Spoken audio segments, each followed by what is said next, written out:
જય શ્રી કૃષ્ણ બધાઈને, જય દ્વારકાધીશ. મિત્રો, મારી યુટ્યુબ ચેનલ કૃષ્ણા ભક્તિ વિથ નીલમમાં આપ સૌનું હાર્દિક સ્વાગત છે. મિત્રો, આજના આ વિડીયોમાં વીરપસલીના વ્રતની કથા કહેવામાં આવશે.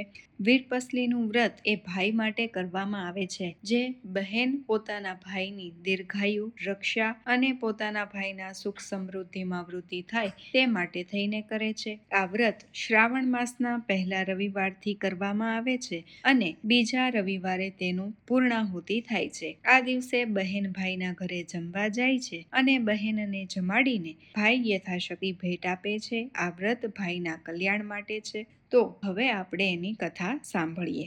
એક ગામમાં એક કણબી રહેતો હતો. તેને 7 દીકરા અને 1 દીકરી હતા. 7 ભાઈઓ અને બહેન પરણેલા હતા, પરંતુ બહેનના ભાગ્યમાં દુઃખ ઘણું હતું. બહેન પરણ્યા પછી એકવાર પિયર આવી અને પછી ક્યારેય સાસરે જવા જ ન પામી. સાસરિયાવાળા તેને ક્યારેય લેવા જ ન આવ્યા. તેથી તેને પરાણે પિયરમાં રહી સુખ દુઃખમાં દિવસો પસાર કરવા પડતા. કણબીનો સૌથી નાનો દીકરો ખૂબ જ ભોળો અને ભલો હતો, જ્યારે બાકીના 6 ભાઈઓ ખૂબ જ કપટી હતા અને લોભી હતા. તેઓ ખૂબ કમાઈને ધનવાન બની ગયા હતા. તેથી તેને ખૂબ અભિમાન આવી ગયું હતું અને તેઓ મા બાપ, ભાઈ ભાભી અને બહેનથી જુદા રહેતા હતા. નાના ભાઈની સાથે પોતાના માતા પિતા, પરણેલી બહેન, પોતાની પત્ની અને બાળકો બધા જ સાથે રહેતા હતા. અહીં ખાનારા તો ઘણા હતા, પણ કમાવા વાળો માત્ર એક નાનો ભાઈ હતો. તેને ખૂબ જ પરિશ્રમ કરવો પડતો, ત્યારે માંડ પેટ પૂરતું ખાવા મળતું, એટલે તે બિચારો નિર્ધન જ રહ્યો. આમ પેલા ભાઈઓ અને ભાભીઓ બંને કપટી, લોભી અને બહેનને ધૂતકારે એવા પણ હતા. બહેનને નાના ભાઈ ઉપર ખૂબ જ દયા આવતી અને તેને થયું કે લાવ મારા ભાઈને ટેકો કરું. એમ વિચારી તે 6 ભાઈઓ પાસે કામ માગવા ગઈ. ત્યારે અભિમાનથી છકી ગયેલી તેમની ભાભીઓએ કહ્યું, નણંદબા, અમારે ત્યાં બીજું કોઈ તો કામ નથી, પણ અમારા 6 ઘરના ઢોર ચારવા જાવ તો બપોરનું 1 ટાણાનું વધ્યું ઘટ્યું ખાવાનું આપીશું. બિચારી બહેનને તો કામ જોઈતું હતું, આથી તેણે ઢોર ચારવાનું કામ પણ સ્વીકારી લીધું. બહેન તો 6 ભાઈઓના ઢોર નિયમિત રીતે ચરાવવા જાય અને વધ્યું ઘટ્યું ખાઈને દિવસો પસાર કરવા લાગી. એક દિવસ બહેન ઢોર ચરાવવા જતી હતી. ત્યાં નદી કાંઠે સરખી છોકરીઓ નાતી ધોતી અને કંઈ કામ કરતી હતી. તે જોઈને પૂછ્યું, બહેનો, તમે આ શું કરો છો? છોકરીઓ બોલી, આજે વીરપસલી છે એટલે અમે વીરપસલીનો દોરો લઈએ છીએ. આ દોરા લેવાથી શો લાભ થાય? 12 માસ ભાઈને સુખ મળે. બહેન બોલી, તો આ વ્રત મારે પણ લેવું છે. મારે વીરપસલીનું વ્રત લેવું છે, પણ એ વ્રત શી રીતે થાય તે પણ મને શીખવાડો. આ છોકરીઓએ તેને વ્રતવિધિ આપી. છોકરીઓએ પોતાના કપડામાંથી 8 તાંતણા કાઢી દોરો આપ્યો. પછી કહ્યું, લે આ તારો દોરો. મહાદેવજી એમ બોલતી જા અને 8 ગાંઠો વાળતી જા. પછી 8 દિવસ સુધી વ્રત કરજે. રોજ સવારે વહેલા ઉઠીને સ્નાન કરી દોરાને ધૂપ આપજે. 9મા દિવસે વ્રત ઉજવજે અને દોરાને પીપળે બાંધજે. છોકરીઓના કહ્યા પ્રમાણે નાની બહેને વ્રત શરૂ કર્યું. આમ કરતા 8 દિવસ પસાર થઈ ગયા. હવે વ્રત ઉજવવાનું હતું એટલે તેણે માને કહ્યું, માં, આજે તો મારે વ્રતનું ઉજવણું કરવું છે. ભાઈ જે આપશે તે જ જમીશ. એ તો હરખાતી ભાઈઓને ત્યાં ગઈ અને બોલી, ભાભી, આજે મારે વીરપસલીનું વ્રતનું ઉજવણું કરવાનું છે, તમે જમાડશો? આ સાંભળીને ભાભીએ તેની મશ્કરી કરી અને બોલી, અરે બહેન, આ વ્રત લીધા ત્યારે અમને પૂછ્યું હતું? તમે અમને કર્યું હોત તો જમાડેત. હવે કાંઈ ખાવાનું ન મળે. આમ કહી બેનને હળધૂત કરી ભાભીએ કાઢી મૂકી. બહેન તો રડતી નાની ભાભી પાસે આવી અને બધી હકીકત કહી સંભળાવી. નાની ભાભીએ તેને વાતમાં લઈ આંસુ લૂછ્યા અને બોલી, બેનબા, તમારા ભાઈ હમણાં જ ખેતરે ગયા છે. તેમને ત્યાં એક ઢેબરું, થોડા ગોળ અને 1 પૈસો આપ્યા છે. તે માંડ પાદરે પહોંચ્યા હશે.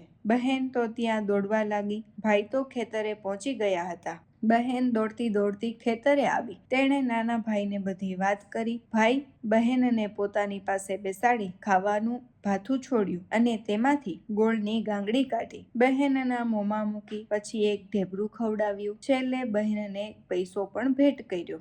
બહેન તો રાજી રાજી થઈ ગઈ. તેણે ભાઈને ચાંદલો કરી આશીર્વાદ આપ્યા. ભાઈ, તે મને જે આપ્યું તે 1.25 લાખનું છે. પછી બહેન તો હરખાતી ઘેર આવીને જુએ તો વર એને તેડવા માટે આવેલો કોઈ દાડે નહીં ને આજે તું તેડવા ક્યાંથી સૂઝ્યું? એ તો વ્રત ફળ્યું. જમાઈ બોલ્યા, માં, હું તમારી દીકરીને આજે તેડવા આવ્યો છું. ઘણા દાડે આવ્યો છો તો આજના દાડો રહી જાવ, કાલે જાજો.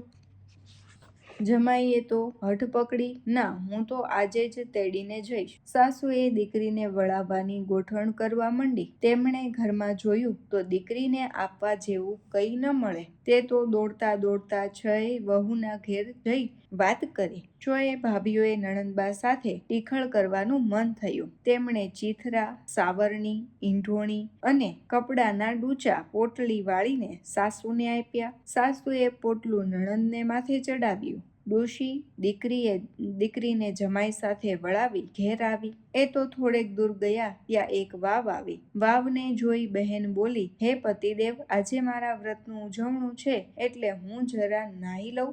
આમ કહી તે નાહવા ગઈ. નાહતી જાય છે અને મહાદેવજીને યાદ કરતી જાય છે. નાહીને ભીને કપડે બહાર આવી અને વરને સાથ દીધો. પેલા પોટલામાંથી લુગડું નાખો ને. વરે પોટલું છોડ્યું અને કહ્યું, કયું ચીર આપું? વહુને થયું કે કેવી મારી ઠેકડી કરે છે. તે બોલી, અમારે નિર્ધનને તો વળી હીર ને ચીર ક્યાંથી હોય? વરે એક લુગડું નાખ્યું. વહુએ લુગડું જોયું તો કસબી કોરનું રૂપાળું અંબર. વહુએ તો બહાર આવી પોટલું છોડ્યું તો તેમાંથી જાતની મોંઘામૂલી સાડીઓ થઈ ગઈ. તે હરખાતી બહાર આવી કે ત્યાં પગથિયે અન્નથી ભરેલો કોથળો મળ્યો. પતિ પત્ની બંને વાવની બહાર નીકળ્યા કે ત્યાં એક મોટો મહેલ ઊભો થયેલો. બંને પતિ પત્ની મહેલમાં ગયા. પતિ તો આ બધું અચાનક કેવી રીતે બન્યું તે વિચારવા લાગ્યો. ત્યાં બહેન બોલી, આ બધું મારી વીરપસલીના વ્રતનો પ્રભાવ છે. વહુ તો મહેલમાં જઈ રસોઈ કરવા માટે જ્યાં ખાડો ખોદે ત્યાં સોનું. બહેનને ધરતી માતાએ પ્રાર્થના કરી, હે ધરતી માતા, થોડી ભોંય ઉઘાડી આપો. ત્યાં તો ચૂલો થાય એટલી ધરતી ઉઘાડી થઈ ગઈ. વહુએ રસોઈ કરી. બંને જણા જમવા બેઠા. જમી પરવારીને વાતે વળગ્યા. પછી તેમણે ત્યાં જ રહેવાનો નિર્ણય કર્યો. તેમણે સોનો મહેરો વેચી વેપાર ધંધો વિકસાવ્યો. જ્યારે આજુબાજુના વહુના પિયરમાં દુકાળ પડ્યો. 6 ભાઈઓ ભિખારી થઈ ગયા. ડોસો ડોસી, 7 દીકરા અને 7 વહુ પેટિયા માટે પરગામ જવા નીકળ્યા. તેઓ ચાલતા દીકરીની હવેલીએ આવ્યા. મોટી હવેલી જોઈ કામકાજનું પૂછવા લાગ્યા. 7મે માળેથી દીકરીએ પોતાના ભાઈઓ અને મા બાપને ઓળખ્યા અને તેમને પોતાને ત્યાં રાખ્યા. બહેને 6 ભાઈઓ અને 6 ભાભીઓને વેતરાનું કામ સોંપ્યું. તગારા, કોદાળી અને ઈંઢોણી આપ્યા. નાના ભાઈ ભાભીને કંઈ જ કામ કરવાનું નહીં, ફક્ત બેઠા ખાવાનું. એક દિવસ બધા સાથે જમવા બેઠા. બહેને 6 ભાઈઓની થાળીમાં સોનાના ટુકડા મૂક્યા અને 6 ભાભીઓની થાળીમાં રૂપાના ટુકડા મૂક્યા. જ્યારે નાના ભાઈને લાપસી પીરસી. 6 ભાઈઓ અને ભાભીઓ જુએ તો બહેનને દીઠા તેમની આંખો ઉઘડી ગઈ. તેમને બહેનનું દુઃખ દેવા બદલ ખૂબ પસ્તાવો થયો. તેમની આંખોમાંથી પાણી વહેવા લાગ્યું. બહેનને તેમની ઉપર દયા આવી. તેણે દરેક ભાઈઓને એક ઘર આપ્યું અને દરેકને અલગ ધંધો કરી આપ્યો. બધા આનંદથી રહેવા લાગ્યા. વીરપસલીનું વ્રત જેવું બહેનને ફળ્યું તેવું સૌને ફળજો. બોલો ભગવાન મહાદેવની જય. ઓમ નમઃ શિવાય. તો મને આશા છે કે મારો આજનો આ વિડીયો આપ સૌને પસંદ આવ્યો હશે. જો વિડીયો પસંદ આવ્યો હોય તો વિડીયોને લાઈક કરો, શેર કરો, કમેન્ટ કરો અને કમેન્ટમાં જય શ્રી કૃષ્ણ, જય મહાદેવ જરૂરથી લખજો. બધાઈને મારા જય શ્રી કૃષ્ણ, જય દ્વારકાધીશ.